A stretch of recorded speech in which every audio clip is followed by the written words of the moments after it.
So hello everyone, तो आपको स्वागत है विष्णु एजुकेशन 89 में।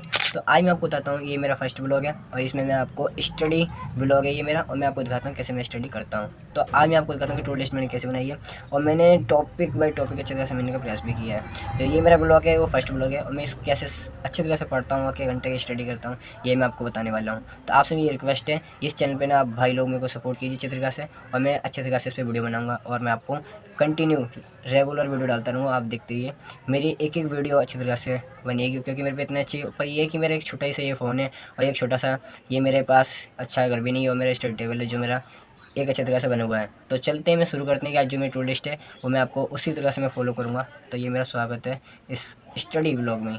फर्स्ट ब्लॉग है मेरा, और आप भाई लोग सपोर्ट कीजिए अच्छी तरीके से। तो मैं शुरू करता हूँ, आपको मैं टू लिस्ट दिखाता हूँ आज मैं क्या तैयारी कर रहा हूँ, और स्टेप बाय स्टेप मेरे को लूसेंट का रिवीजन करना नंबर 1, और नंबर 2 था जो मैंने इंग्लिश की जो सर पढ़ाते हैं उसका मैं रिवीजन करता हूँ, मतलब रीडिंग करता हूँ उसकी, क्योंकि मेरे को थोड़ी इंग्लिश वीक है और मेरे 10th में नंबर इसलिए कम आए हुए थे, क्योंकि मैं इंग्लिश में कमज़ोर था इसलिए। क्योंकि अब मैंने इंग्लिश की कोचिंग में लगा लिया, जिससे कि इंग्लिश को मैं अच्छी तरह से इंप्रूव कर सकूँ। कोचिंग लगाई है, फिर सर ने जो सर पढ़ाते हैं रीडिंग, जो सर एक चैप्टर पढ़ाते हैं वो मैं यहाँ के रीडिंग करता हूँ। रीडिंग से ये है कि वो अच्छी तरह से पढ़ने सीख जाऊँ, और उनका जैसे कोई मीनिंग है उसको अंडरलाइन कर देता हूँ, जो उससे अच्छी अच्छी मीनिंग होती है उसमें भी है ना निकाल लेता हूँ छाँट के, जो अलग लिख लेता हूँ उस कॉपी में अलग एक नोट्स में। तो ये ना मैं इसको ना इंग्लिश को इम्प्रूव करना चाहता हूँ, और जिससे मेरी इंग्लिश वीक है वो वीक नहीं रहे। और मैं दूसरी बात कि तीसरी बात ये है कि ये भूगोल का चैप्टर हर रोज़ रिवीजन करता हूँ, जिससे कि मेरा एक ही चैप्टर कंप्लीट हो जाए। क्योंकि है ना अब जो है ना ये हाफ ईयरली एग्ज़ाम हुए थे, इसमें मेरे कम से कम 10 चैप्टर रिवीजन हुए थे, और मैं अच्छी तरह से दोबारा रिवीजन कर रहा हूँ एक ही चैप्टर करके। ये मेरा है कि इंग्लिश के ना अच्छी तरह से रिवीजन हो जाएगा, तो और इंग्लिश भी इंप्रूव हो जाएगी, और जो भूगोल है उस भूगोल का भी मैं रिवीजन करते जा रहा हूँ, और भूगोल के एक चैप्टर अच्छी तरह से अंडरलाइन कर पढ़ रहा हूँ, और वो भी मेरी रिवीजन हो जाएगा। इससे ये है कि ना भूगोल चैप्टर कंप्लीट हो जाएगी और भूगोल अच्छी तरह से मजबूत हो जाएगी। नंबर 3 वो नंबर 4, 3 तो ये पता, नंबर 4 है कि जो स्कूल से ना जो स्कूल में पढ़ाते हैं वो आके मैं फिर रिवीजन करता हूँ। रिवीजन करने के बाद वो अच्छी तरह से ना समझता हूँ, समझने के बाद फिर मैं एक बार लिखने की प्रैक्टिस करता हूँ कि क्या क्या सर ने पढ़ाया है, क्या क्या नहीं पढ़ाया है, ये मैं रिकॉर्ड करता हूँ उसमें। तो ये मेरा फर्स्ट ब्लॉग है, और इसमें मुझे आप लोग सपोर्ट कीजिए प्लीज़। आपसे ये ना मेरी ना रिक्वेस्ट है कि आप मुझे सपोर्ट कीजिए। और ये मेरा छोटा सा ये कैमरा है, इसे मैं वीडियो बनाता हूँ, और मैं यूट्यूब पर ये ना ब्लॉग बना रहा हूँ जो मेरा फर्स्ट ब्लॉग है। तो प्लीज़ गाइस सपोर्ट कीजिए तरह से, और मैं आगे बताता हूँ क्या मैं अब करने वाला हूँ, और हर रेगुलर अच्छी तरह से वीडियो डालूंगा। हर आइए फर्स्ट ब्लॉग सेकंड ब्लॉग डालूंगा, तो आपको बता दूँ। अभी मैंने शुरू किया है लूसेंट का रिवीजन। जो मैं लूसेंट का रिवीजन इसलिए कर रहा हूँ, जैसे कि मुझे है ना कुछ एग्जाम की तैयारी करनी है, तो मैंने कि एक लूसेंट की है ना जीके की जो बुक ले लूँ। इससे है कि जीके क्वेश्चन बनते हैं सबसे ज़्यादा।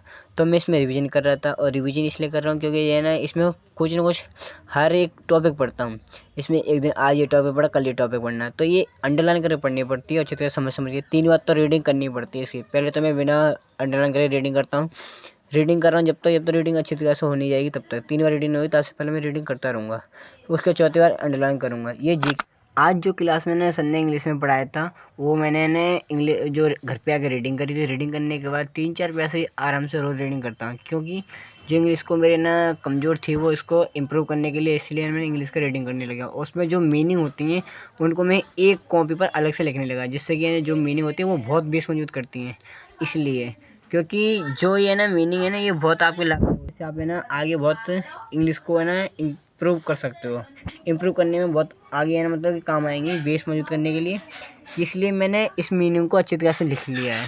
लिखने के बाद ये इंग्लिश का रीडिंग इतनी अच्छी होती है, इसलिए इंग्लिश की रिवीजन करना या ना रीडिंग करना बेस्ट होता है, क्योंकि उससे ना बेस। फिर मैंने भूगोल का रिवीजन किया अच्छी तरह से, और चैप्टर है 11। चैप्टर का नाम है कि महासागरीय जल। 11-12वां चैप्टर है, पर अच्छी तरह से रिवीजन किया। जो घर में जो सर क्लास में पढ़ा रहे थे ना, तो वो मैंने घर पे आके अच्छी तरह से रीडिंग की, और उसका मतलब रीडिंग मतलब ये है कि रिवीजन किया, अंडरलाइन करके पढ़ता हूँ।